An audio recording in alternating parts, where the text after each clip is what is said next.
This is Remote Ruby. Have you any remote idea to the meaning of the word? Hello. What's up? Hey. How's it going? It's a little chilly. Did you get snow? We didn't get snow, but it's cold and it's been raining. 3 people died in a tornado a few miles south of us Jeez. on Monday. So pretty lucky that didn't hit us. Wow. We've been pretty simple, just think 7 inches of snow or something in Missouri, but no power outages, at least where I'm at. And things have been like pretty good for us, luckily. It has been a crazy week.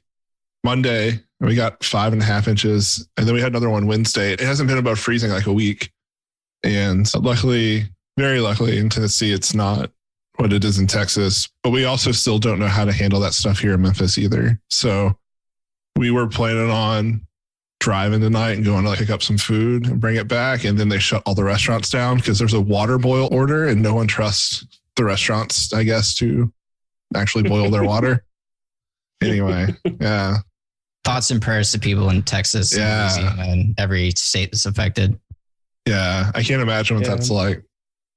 Shifting gears, we are very fortunate to have Mike Perham with us from Sidekiq fame and Factory fame and overall just Ruby community. So hello, Mike. And if you wouldn't mind just maybe giving a kind of brief introduction. Thanks for having me, guys. Happy to be here. Yeah, I'm Mike Perham of Ruby and Sidekiq and Factory fame. Yeah, longtime Ruby open source fellow who started the Sidekiq project and sort of accidentally found a way to business success through building it and then building actual commercial products on top of it. It's been an interesting 9-year journey so far, but I have no plans to stop anytime soon. Yeah, I was curious, what were you doing before you started Sidekiq and what led into the idea and all of that, the early days? I did a number of open source Ruby projects before Sidekiq. I was the main maintainer of the memcached client for doing sort of, high performance caching. And so I got a pretty good in-depth knowledge of networking and profiling and optimization there.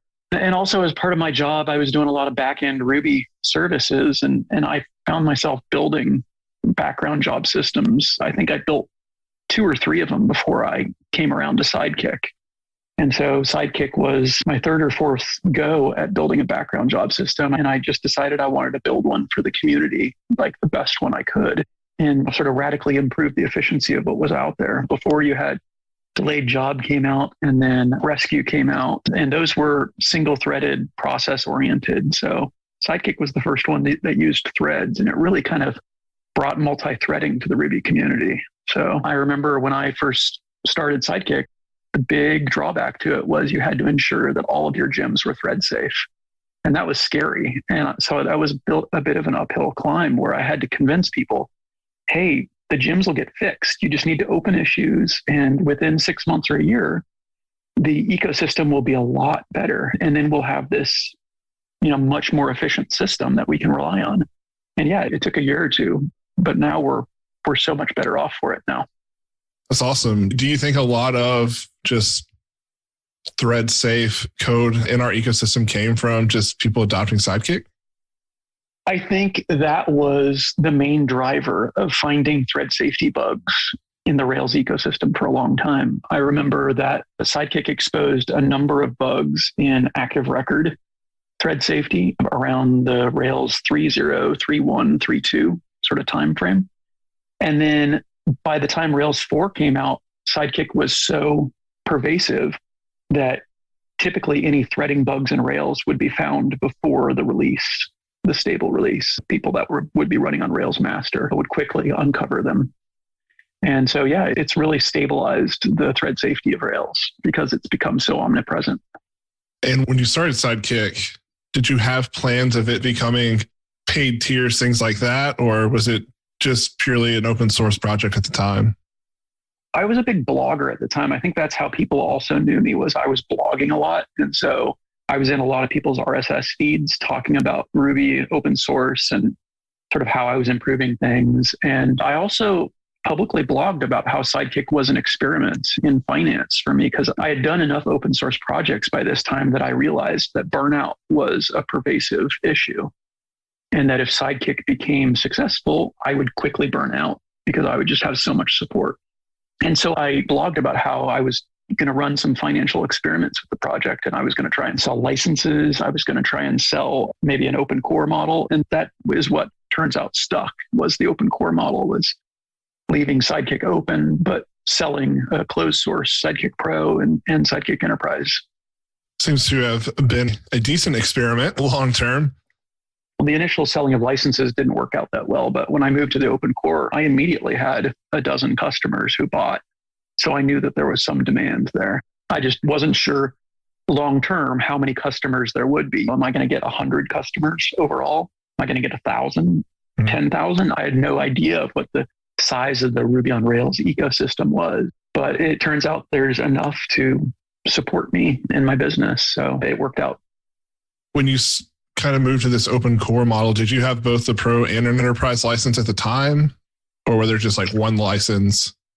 No, that's also evolved over time too. I initially sold for $500 one time, and that was it. Like, people could just have Sidekiq Pro for $500.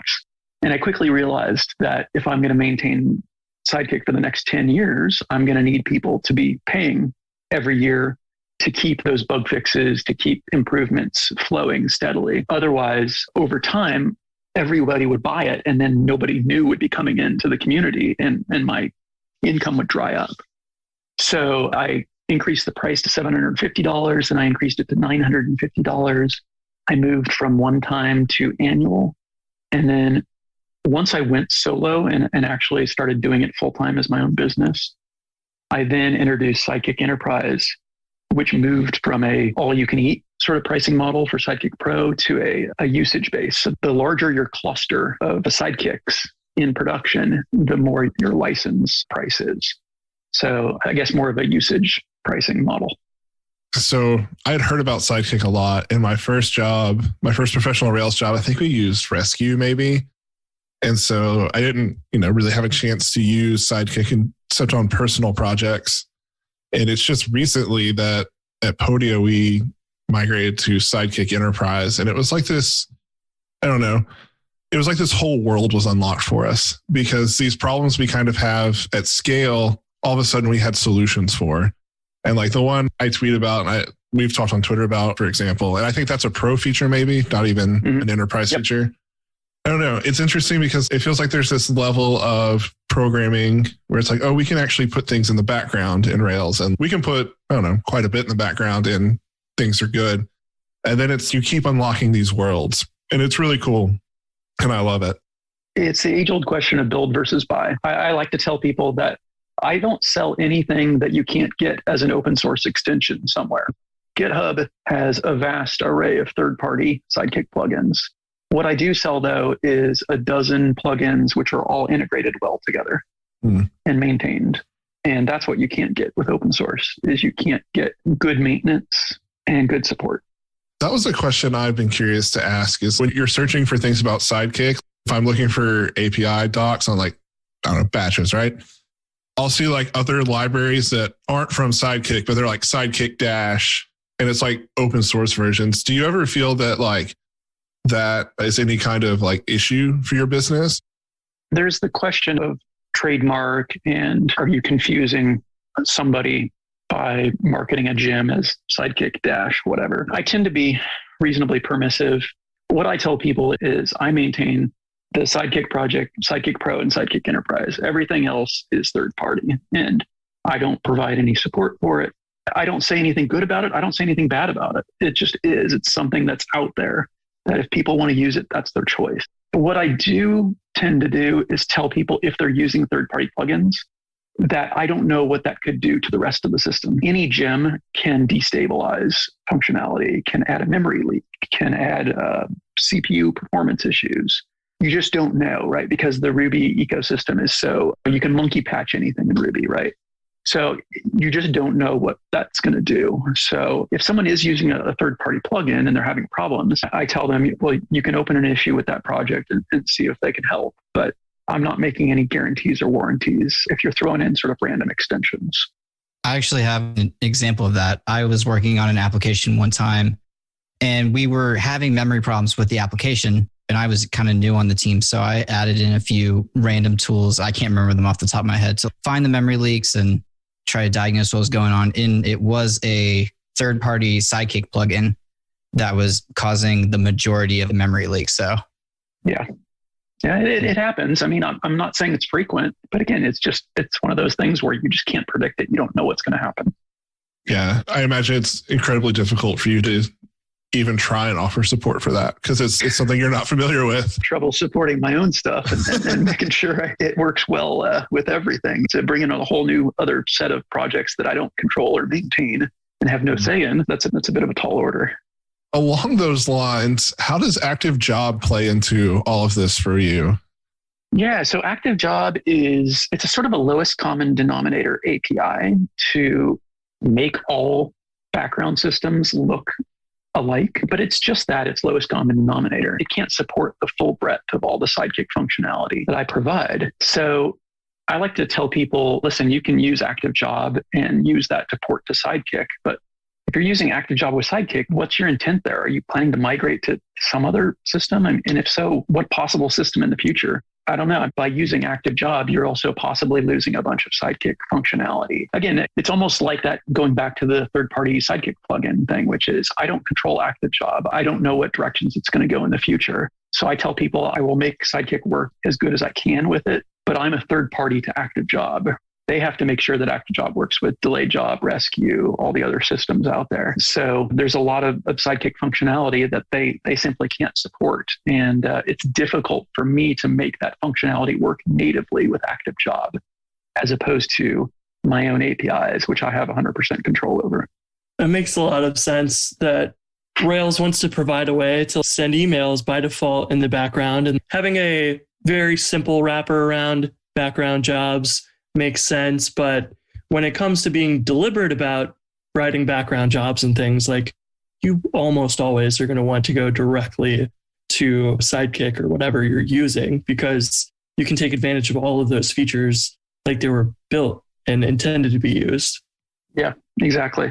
There's some philosophical differences between Active Job and Sidekiq, and those are things which are just distinct design choices between the authors. Active Job allows you to do keyword arguments. It allows you to send full objects across the wire, whereas Sidekiq, specifically documents, don't do that. Go down to the basic data types and tries to keep more compatibility with JSON so that you get compatibility across languages. Now you can create Sidekiq jobs in PHP and push a payload to Redis from PHP so that Sidekiq and Ruby can pick it up. And as long as it's just native JSON, that interoperability is built in. That's something Active Job does not necessarily document or stress. I prefer the interoperability of having multiple languages, because you just never know what people are going to be running in their business applications. Your applications evolve over time. You may use one programming language. You may have to integrate with another programming language. That's the kind of thing that I'm thinking about.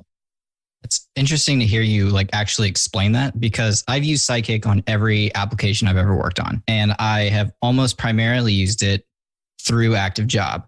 But the first time that we were using it without Active Job, I know the basic difference. These are workers, Active Job calls them jobs, and small things like that. But passing in the objects was one thing that caught me off guard, because I was so used to passing objects to the job. And then in the job, I may set up some stuff, but I think it helped me write better code, because instead of doing that setup in the job, which it doesn't really make sense to do, you set up that what you need to send to the job somewhere else where it probably better belongs. And then you just send that message to Sidekiq versus passing in the object and doing some manipulation in there.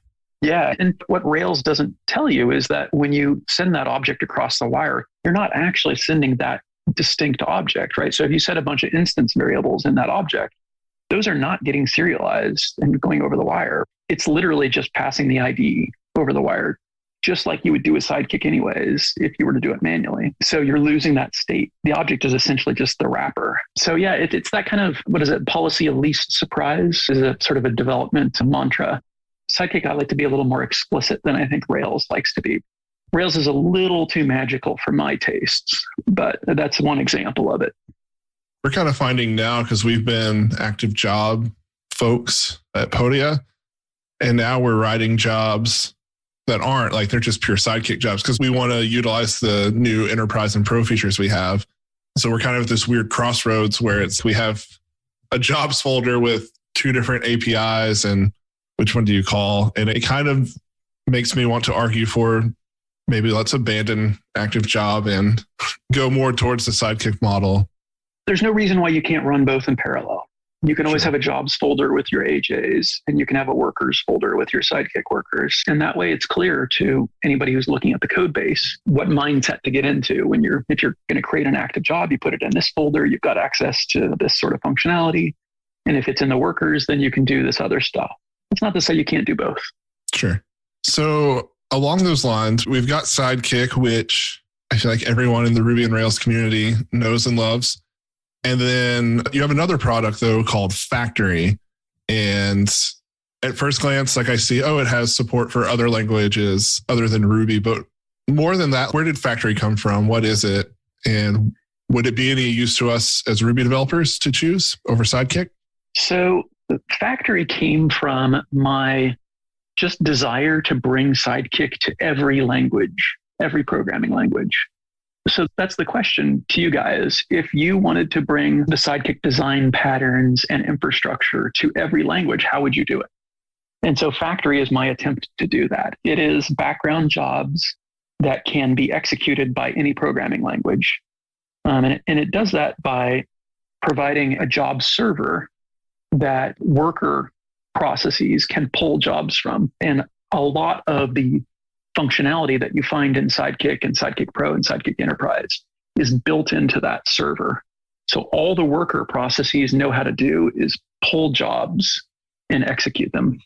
And it's a light shim that any programming language can implement. And then most of the job functionality is implemented within the Faktory service itself.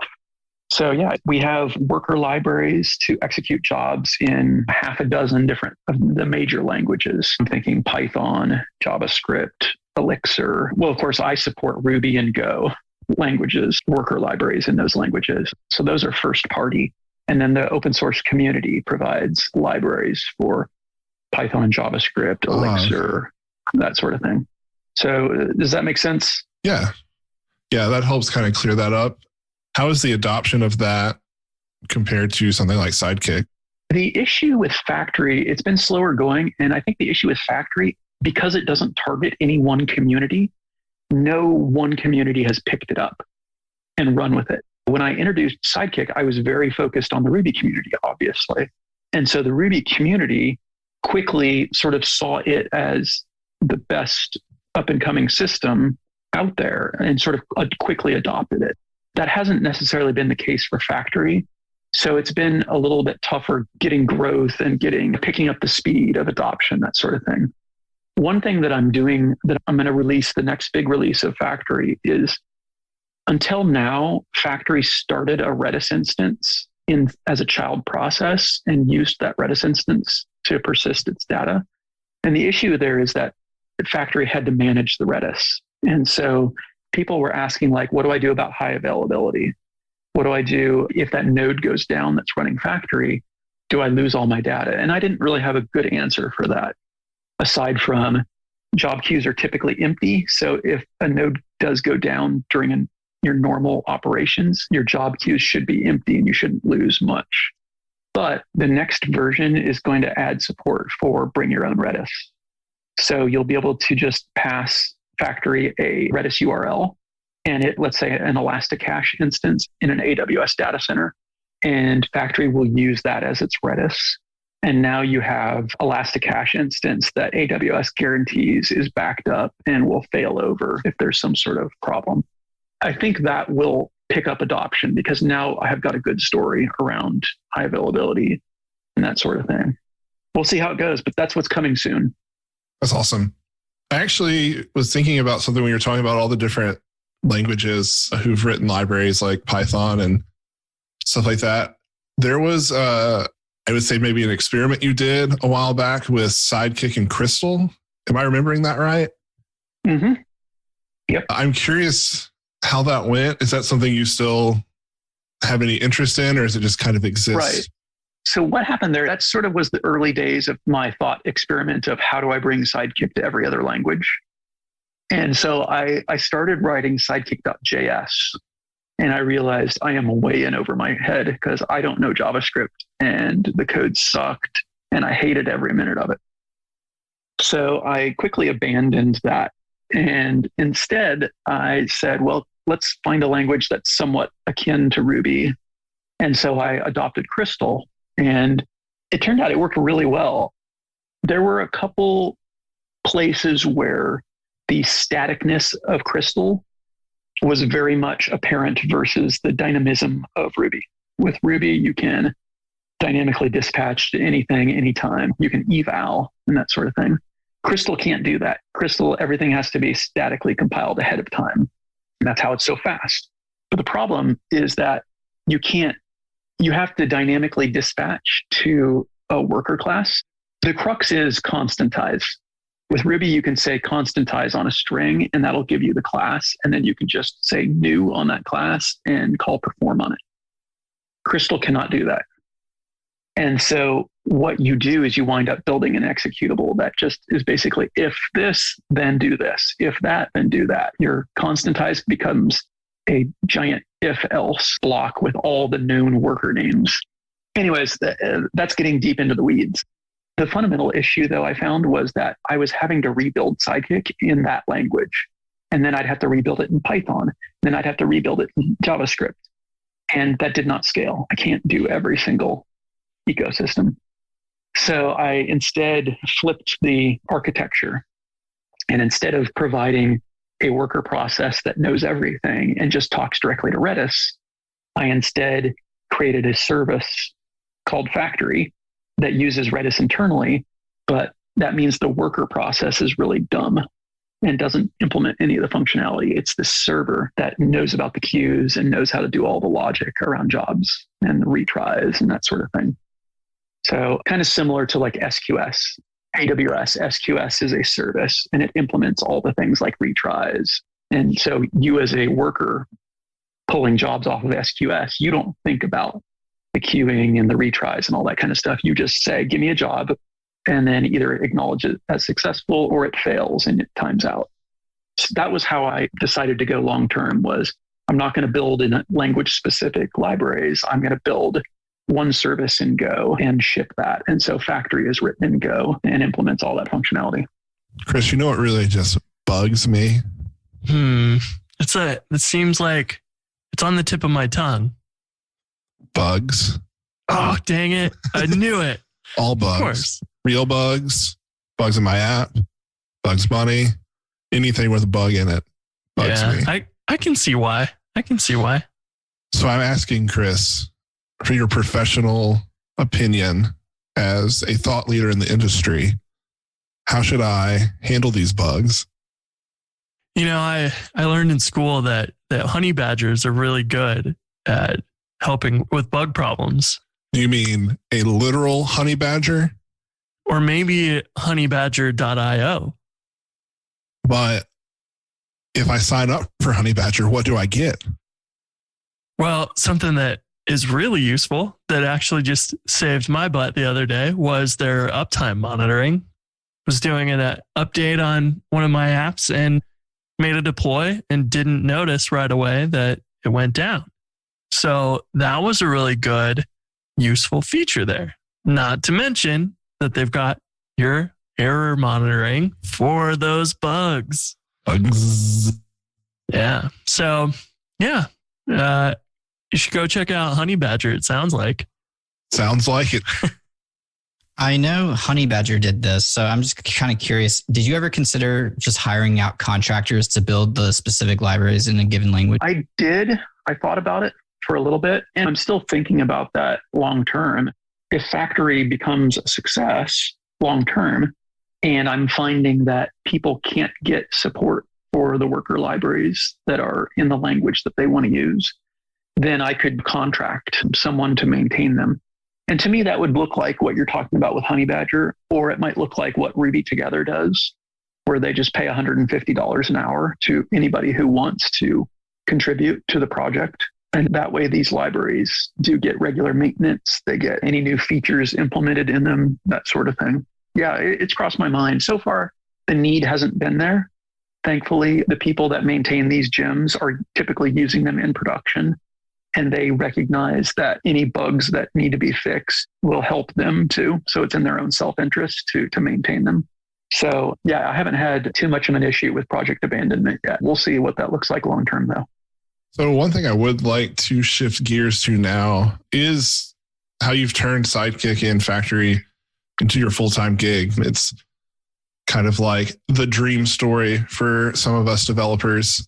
I would be curious just to hear kind of maybe when you knew this is what I can do full-time. I don't necessarily need whatever you're doing before. And yeah, just some of the, as you mentioned earlier before we started recording, some of the economics around it. I'd just be curious to hear about that. So I think a lot of my business came out of the imposter syndrome. I've never thought of myself as a business guy. I've never thought of myself as a manager and someone who wants to hire. I've never wanted to put together a pitch deck and pitch VCs and investors. And so all of my business and all of my policies come out of me wanting to do this on my own because I don't feel like it's too risky to risk other people's jobs on my own little thing. And it probably won't work. So I'm just going to do this on my own and scale it as far as I can on my own and see what happens. And so I've always said, I don't really want to hire anybody because I don't want to manage. I don't want to risk somebody's livelihood on my thing. I'll take the risk myself, but I don't want to put others through it. And so that's why you get all of these policies that I have where I basically do everything myself. And I try to push people into self-service as much as possible so that I scale as far as possible. And so, yeah, all my sales are, I should say, like 75% of my sales are through credit card, self-service. So I don't ever enter the picture there. People buy it, they are granted access. And then a year later, if they don't resubscribe, they're removed and it's all automated. So yeah, I'm sort of an unanticipated business success. I'd probably be the first guy to say this isn't going to work. Despite my best efforts, I like to joke, the business just grows 25, 30, 40% every year. And I don't do any marketing. The only marketing I do is improving my documentation, putting out regular releases with new features or bug fixes. I blog about what I'm doing. I tweet about what I'm doing. I do happy hours and I do these podcasts to talk about what I'm doing. So in that way, I'm sort of marketing myself and the products, but I'm doing it to try and provide ultimately a tool that is valuable to my fellow developers and so that they can build their own business. Yeah, I'll never forget more context that you won't almost ever know. But I was at a conference in my hotel room and I was scrolling my phone in the restroom and I read an Indie Hackers article you had released. I remember saying, oh, like Mike is here at this conference I'm at. And I just read this article about like how successful it is. And I don't know, it was just so fascinating. And that's probably one of the earlier points in my life where I was like, I want to learn how to build products. This is really cool. If you can build a product that's useful to a lot of people and you can sell it through self-serve so that you're not entering into every transaction yourself, it scales unbelievably. I'm at several $1 million a year now in sales and I'm the only employee. So what's in the bank account at the end of the month just transferred into my personal bank account. I mean, it's as simple as that. Wow. So software is unbelievably easy to scale and it's unbelievably profitable if you do it right. So the trick is just to have those policies and that allow you to scale on your own. But that's why I laugh and I kind of feel sad at the same time whenever I see a software company taking venture capital, because if you can make it valuable enough, quick enough, you can just bootstrap it yourself and then all the profit's yours. You don't have to pay some dude in a suit who just signed you a check for $100,000 and now you got to give him 5% of every dollar you make. It's a different way of thinking about the world, but I'm a big fan of bootstrappers and indie hackers. That blog post, I remember reading that too and having the same reaction. And that was like, having been working for consulting companies for a long time, everybody who ran the consulting companies was like trying to get into doing a product, but you have to pay for those salaries and it takes a while to get one salary from a product and then two and whatever. And it is a tough battle. And it always is easier to go get another consulting client when you've got multiple people. So your blog post is always a giant inspiration for me, because I was like, that same thing is not appealing to me about raising money and selling part of my company to investors and then having to make a return on that for them. And you just give yourself a job at that point, which is not the point. Like, a lot of people they want the independence, and you just sold that to the investors. It's such a strange idea. Well, Chris, I got to say, you're pretty inspiring yourself. You've got so many different irons in the fire and so many different products that you're always constantly throwing out there into the world. I mean, the most recent one I was looking at was the Pay Rails engine. I think that's got a huge amount of potential. I don't really know how that corresponds to Bullet Train and other sort of application scaffolds or frameworks. But I mean, if you put yourself in the direct path of payments, that's an easy one to make a good amount of money on. If you make it really easy for people to charge people money, that sells itself.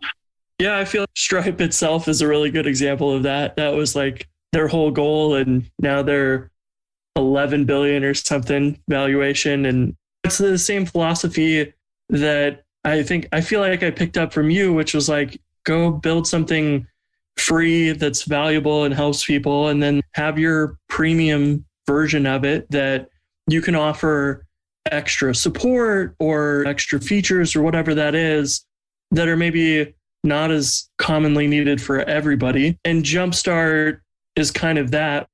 I don't have a premium version of the PageM itself, but like Jumpstart's a Rails template with payments already built in and accounts and stuff. And so it's kind of the natural, if you don't want to go integrate the PageM by itself, here it is. It's already done for you. And yeah, there's kind of countless things you can probably figure out of other features or whatever it might be to make life easier for people. Like, they want to go build all these different things, go find one of those that's valuable and make it easier. And if you can do it for free with a premium version, there's built-in marketing for you, which is really nice.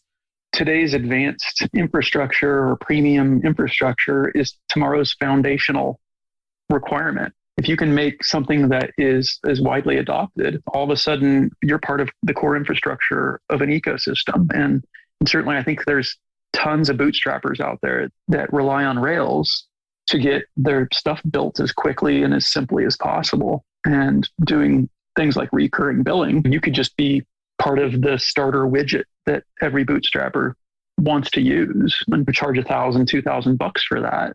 And then boom, they've got a month's worth of building paid for and available to them. So I think you've got a lot of potential in what you've built already.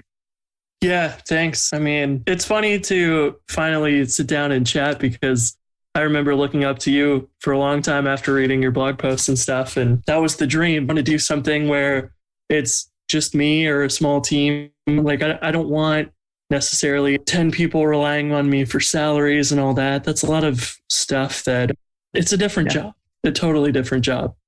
Yeah. So with Go Rails, you've got a marketing platform. You've got a system with a lot of viewers and a lot of listeners. So yeah, I mean, you've got a built-in audience, sort of like I had my blog early on. I had a big audience early on for promoting Sidekiq and building that.